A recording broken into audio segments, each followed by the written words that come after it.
ሰላም ልጆች እንዴት ናችሁ? ደህና ናችሁ? እንዴት ነበር ትምህርት? ሳምንት በጣም ጥሩ ነው አይደለ? ትምህርቱንም ደግሞ ጀምሯል፣ ያዝ ያረጋል። በደንብ ደግሞ ማጥናት አለባችሁ። ታዲያ እንዴት ነው ሰንበት ትምህርታችሁን እያጠናችሁ ነው? እያጠናችሁ እንደሆነ ደግሞ ተስፋ አደርጋለሁ። የዛሬው የሰንበት ትምህርት ርዕሳችን ምን ይመስላችኋል? እኔ ልንገራችሁ፣ ነግራችኋለሁ። የዛሬው የሰንበት ትምህርት ርዕሳችን የሌሊት እንግዳ ይላል። የሌሊት እንግዳ ምንድነው? በማታ መጥቶ ቤታችሁ ኳ አርጎ የሚገባ ነው ወይስ ማን ነው? በሌሊት እንግዳ እኛም እንግዳውም ይተኛል እንጂ እንግዳ ቤት ይመጣል? እኔ አላውቅም። እኔ እፈራለሁ እንግዳ በሌሊት የሚመጣ። እናንተም ትፈራላችሁ አይደለ? ግን ማን ነው ይሄ እንግዳ? ምንድነው ሌሊት እንዲመጣ ያደረገው? ማወቅ አልፈለጋችሁ? በሌሊት መምጣት ምን በቀን መምጣት ወይ ስለከበደው ይሆናል ወይ ደግሞ በሌሊት የሚወራ ነገር ሊሆን ይችላል። ምን ስለሆነ ታውቃላችሁ? እኔም አላውቅም። ግን በሰንበት ትምህርቱ ላይ እንደምንረዳ ተስፋ አደርጋለሁ። እስቲ ወደ ሰንበት ትምህርቱ ሄደን ሰምተን እንምጣ። በዚያው በጣም ጥሩ መዝሙር ታዳምጣላችሁ። መልካም ጊዜ።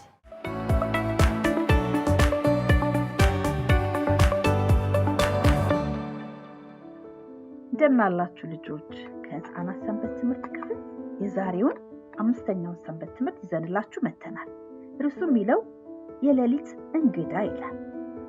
የመታሰቢያ ጥቅሳችን የሚገኘው 1ኛ ዮሐንስ ምዕራፍ 3 ቁጥር 1 ሲሆን የእግዚአብሔር ልጆች ተብለን ልንጠራ አብ እንዴት ያለውን ፍቅር እንደሰጠን እዩ እንዲሁም ነን ይላል። የትምህርቱ ዋና መልእክት የኢየሱስ ፍቅር ይለውጠናል ይላል። ልጆች እናታችሁ ከትንሿ እህታችሁ ጋር መታጠቢያ ቤት ገብተው ከቆዩ በኋላ እማማ ልግባ ብላችሁ ስትጠይቁ ቆይ እህትሽን እያደረኳት ነው ቢሏችሁ ምን ማለታቸው ነው? እንዴት ነው የሚያደርጓት? እናታችሁ ምን ማለታቸው እንደሆነ ይገባችኋል አይደል? ኢየሱስ እንደገና መወለድ አለባችሁ ሲል ምን ማለቱ ነው? ፌንጣዎች በሳሩ ላይ የሆነ ባጭሩ የሚያወጡትን የሰላ ድምጻቸውን እያሰሙ ነበር። የሌሊት ወፎችም እንዲሁ እየዘመሩ ነበር። ኒቆዲሞስ በጸጥታ ኢየሱስን ሊያገኘው እንደሚችል ወደ አሰበበት ቦታ ሄደ። ከኢየሱስ ጋር ሲነጋገር ማንም ሰው እንዲያየው አልፈለገም ነበር። ኒቆዲሞስ ኢየሱስን ባገኘው ጊዜ መምህር ሆይ አንተ ከእግዚአብሔር ዘንድ እንደመጣህ እናውቃለን። የምትፈጽማቸው ተአምራት ለሰው ሁሉ የሚያስታውቁት ይህንኑ ነው አለው። ኢየሱስ በዚያ ጨለማ ሆኖ ፈገግ አለ። ኒቆዲሞስ በሱ ማመን በእውነት እንደፈለገ አወቀ። ሆኖ ኒቆዲሞስ የተከበረ ፈሪሳዊና የአይሁድ መማክርት አንዱ ነበር። ወደ ኢየሱስ በውድቅት ጨለማ የመጣው ሌሎች ፈሪሳውያን እንዳያውቁበት ፈልጎ ነው። ኒቆዲሞስ ኢየሱስ ከእግዚአብሔር የተላከ መምህር እንደነበረ ገብቶታል። ግን ኢየሱስ በእርግጥ የእግዚአብሔር ልጅ ስለመሆኑ እርግጠኛ አልነበረም። ኢየሱስ ዓይኑን ሳይሰብር ወይም ሳያቋርጥ ኒቆዲሞስን ተመለከተው።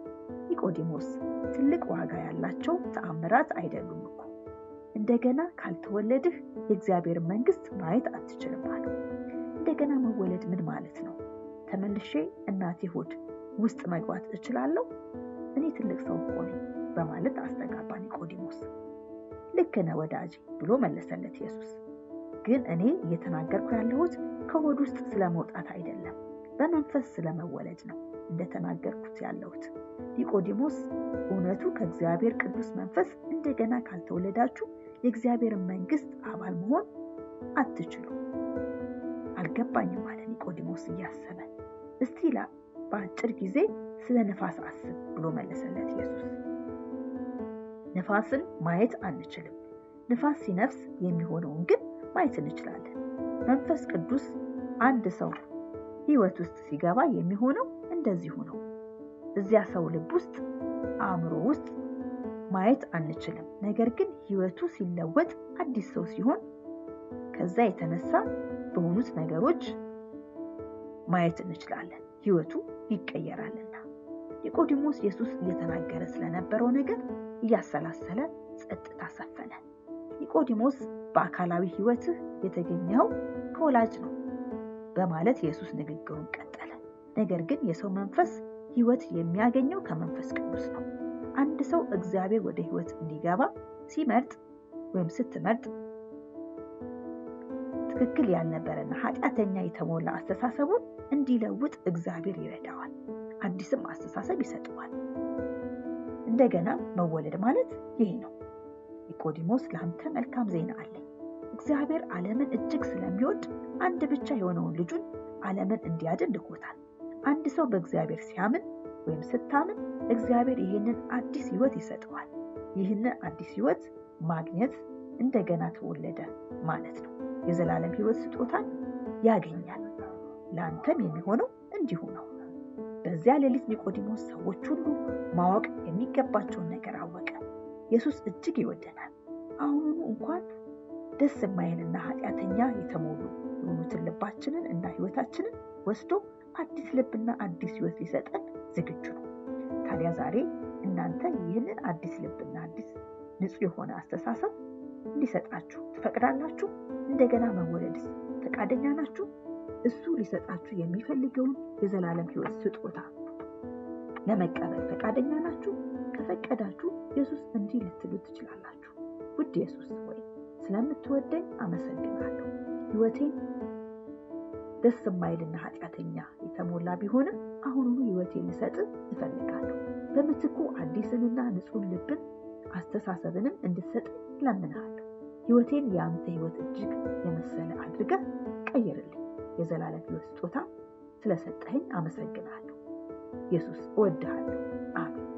ይህን ማለት እንድንችል እግዚአብሔር ይርዳን። ልጆች ጌታ ይባርካችሁ።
ታዲያ ልጆች እንዴት ነው አወቃችሁ አይደለ? ማን በሌሊት እንደመጣ? ኒቆዲሞስ ነው። ኒቆዲሞስ ለምን መጣ? ኢየሱስን ጥያቄ ሊጠይቀው ነው አይደለ? ጥያቄውንስ በደንብ አዳመጣችሁት አይደለ? የሰው ልጅ ሁለተኛ ጊዜ መወለድ አለበት አይደለ?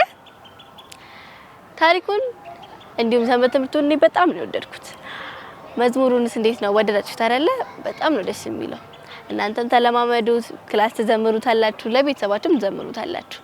አሁን ደግሞ የሚኖረን ፕሮግራም የታሪክ ጊዜ ይሆናል። ታሪኩንም እንደምትወዱት ተስፋ አደርጋለሁ። እናዳምጥ።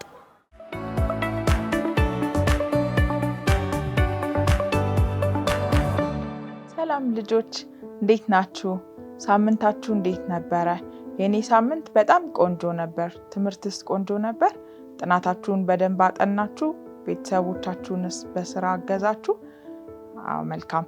አሁን ታሪክ ልነግራችሁ ነው። ታሪኩን ግን ከመንገሬ በፊት አብረን ጸሎት እናደርጋለን። እግዚአብሔር አባታችንና አምላካችን ሆይ በልጅ በኢየሱስ ክርስቶስ ስም ሳምንቱን ሙሉ በሰላም ጠብቀህ ለዚህ ሰዓት ስላደረስከን እናመሰግናለን። እነሆ የምንሰማውን ታሪክ ደግሞ እግዚአብሔር ሆይ እንድንወደው አንተን ደግሞ እንድናይበት እንዲሆን እንጸልያለን። በኢየሱስ ስም አሜን። እሺ፣ ዛሬ የምነግራችሁ ታሪክ ስለ 10 ለምጻሞች ነው። ጌታችን ኢየሱስ ክርስቶስ በምድር ላይ ያለ በኢየሩሳሌም በሰማሪያና በኢየሩሳሌም ሲመላለስ 10 አንድ ትንሽዬ መንደር ውስጥ 10 ለምጻሞች በርቀት ቆመው አዩ። ለምጻሞች ምን እንደሆኑ ታውቃላችሁ? በድሮ ጊዜ ለምጽ የሚባለው በቆዳችን ላይ የሚወጣ የተለየ ምልክት ማለት ነውና ለምጽ ከሰው ወደ ሰው የሚተላለፍ በመሆኑ ለምጽ ያለባቸው ሰዎች በትምህርት ቤት፣ በስራ ቦታ እና በአጠቃላይ በማህበረሰብ ውስጥ በጣም የተገለሉ ነበርና እነዛ 10 ለምጻሞች ለብቻቸውን በርቀት ቆመው ጌታ ኢየሱስን አዩትና ከዛም በኋላ ምን አሉ? አቤቱ ጌታ ሆይ ማረን አሉት። ከዛ እሱም ምን አላቸው? ጌታ ኢየሱስ ሂዱና ራሳችሁን ለካህን አሳዩ አላቸው። ካህን ምን እንደሆነ ታውቃላችሁ? ካህን ማለት ቄስ ማለት ነው፣ ወይም ደግሞ የቤተክርስቲያን መሪ ማለት ነውና እዛ ሄዳችሁ ራሳችሁን አሳዩ አላቸው። ከዛ እነሱም ሄደው በካህናት ፊት ራሳቸውን ሲያሳዩ ከነበረባቸው በሽታ ወይም ደግሞ ከለምጻቸው መንጻት ቻሉና ቆዳቸው ወደ ድሮ ቦታ ተመለሰ እና በዛ ውስጥ አንዱ ብቻ ሳምራዊው የነበረው ከ10 ለምጻሞች ውስጥ አንዱ ብቻ በመፈወሱና ከበሽታው በመዳኑ ተደስቶ ድምጹን ከፍ አድርጎ ኢየሱስን አከበረ፣ እግዚአብሔርን አመሰገነ እና በግንባሩ ወድቆ ተደፍቶ ክርስቶስን አመሰገነና ጌታ ምን አለ? 10 ለምጻሞችስ አልነጹምን? 9ኙስ ወዴት አሉ አሉ። እና ከዚህ ታሪክ ውስጥ ምንድነው የምንረዳው?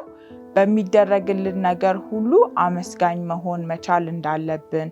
ይሄ ከ10 ሆነው ቢፈወሱም ግን ጌታን ሊያመሰግን ኢየሱስን ሊያመሰግን ስለተደረገለት ነገር ሊያመሰግን የመጣው አንድ ሰው ነው እና እናንተም ሁልጊዜ ማድረግ ያለባችሁ ለምሳሌ አባባና ማማ ቤት ውስጥ የሚያደርጉላችሁን እገዛ፣ ልብስ ስለሚገዙላችሁ፣ የትምህርት ቤት ሁሉም የሚያስፈልገውን ነገር ስለሚያሟሉላችሁ፣ ጓደኞቻችሁ ስለሚወዷችሁ፣ በዙሪያችሁ ሁሉ ስለሚደረግላችሁ ነገር ማመስገን መቻልና አመሰግናለሁ ማለት አለባችሁ።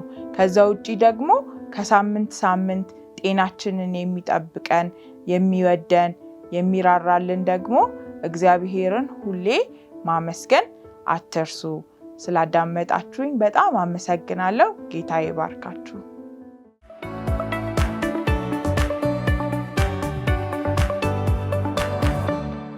ታዲያልጆች እንዴት ነው ታሪኩ? ወደዳችሁታ? እኔም በጣም ነው ደስ ያለኝ። ታዲያ ሰንበት ትምህርቱም ጥሩ ነው፣ መዝሙሩም ጥሩ ነው፣ ታሪኩም ጥሩ ነው አይደለ? አሁን ደግሞ መሰናበቻ ጊዜያችን ደርሷል ማለት ነው። ልሰናበታችሁ ነው።